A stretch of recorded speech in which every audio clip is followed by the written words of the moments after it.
দর্শক আসসালামু আলাইকুম। দর্শক আপনাদের প্রীতি ও শুভেচ্ছা জানিয়ে শুরু করছি আমাদের আজকের প্রতিবেদন।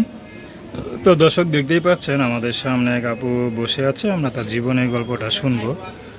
তো জানবো আপু কেন আমাদের ইউটিউবের মাঝে আসলেন, তিনি কি বলতে চান। আপু আসসালামু আলাইকুম, ওয়ালাইকুম আসসালাম। কেমন আছেন? ভালো। আপা আপনার নাম কি? নুসরাত। মাশাল্লাহ, খুব সুন্দর নাম। তো নুসরাত আপা থাকেন কোথায়? বিক্রমপুর। বিক্রমপুর। মাশাল্লাহ, বিক্রমপুর তো ভালোই। আলু চাষবাস করেননি? আলু চাষ করতেছি। তো আপা আলুর ব্যবসা আছে নাকি, মানে বাগান ঠাগান খেত মেত আসেনি? এখন তো আলুর ব্যবসা ভালোই যেতেছে। আলুর ব্যবসা থাকলেও ক্ষেত থাকলেও প্রতিবেদনে আসতাম, তাহলে তো আলুর ব্যবসা করে চলতাম। আচ্ছা, পরিবারে কে কে আছে? মা আছে, বাবা আছে, আমার একটা ছেলে আছে। একটা ছেলে আছে, তার মানে আপনি বিবাহিত? জি। তো বিবাহিত, তো আবার ইউটিউবে কেন আসলেন? স্বামী নেই, তাইতে এসে এত সুন্দর চেহারা, স্বামী কি হয়েছে? চলে গেছে, টাকা পয়সা দিতে পারি না, দিতে পারি না। স্বামী কি কাজ করতো? যখন যা পারতো করতো, বেশি কাজ করে না। স্বামী কি আপনাদের দেশে ছিল, বিক্রমপুরে ছেলে? না, আচ্ছা, অন্য জায়গায়।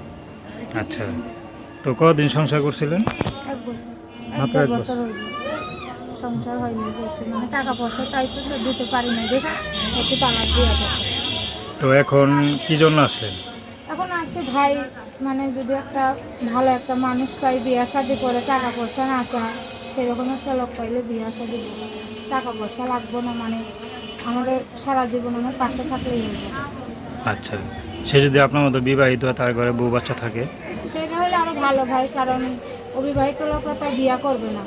আমি একটা বিবাহিত মানুষ, আর বিবাহিত লোক হইলেই ভালো। আচ্ছা, বাচ্চা কাচ্চা থাকলে আমার সমস্যা নেই। তা আপনি যদি আমার কিভাবে বাচ্চা দেখে মাইনে নিতে পারে, তাহলে আমিও তার বাচ্চা দেখে মাইনে নিতে পারবো। আপনি এখন কিভাবে চলতেছেন? চলে ভাই, যখন যে কাজ পাই চলে, মানে প্রতিবেদনে আসলে তো কয়েকটাই তো করছি, মানুষের ফোন দিয়ে উল্টাপাল্টা কথা বলে, সবাই তো আর ভালো না, তো কিছুদিন পাশে থাকে, পরে অন্য মেয়ে পাইলে চলে যায়। আচ্ছা আচ্ছা, তো এখন আমার সাথে কীভাবে যোগাযোগ করবে? ফোন নাম্বার দিই। নাম্বার বলতে পারেন? জি। বলুন। 01852995542। আরেকবার বলেন। 01852995542। তো দর্শক, প্রেম ভালোবাসা সাহায্য সহযোগিতা বিয়ে শাদী করা একান্ত আপনাদের ব্যক্তিগত ব্যাপার। তো আসুন আমরা 5 ওয়াক্ত নামাজ পড়ি, সর্বদা দেশের সেবা করি। আসসালামু আলাইকুম।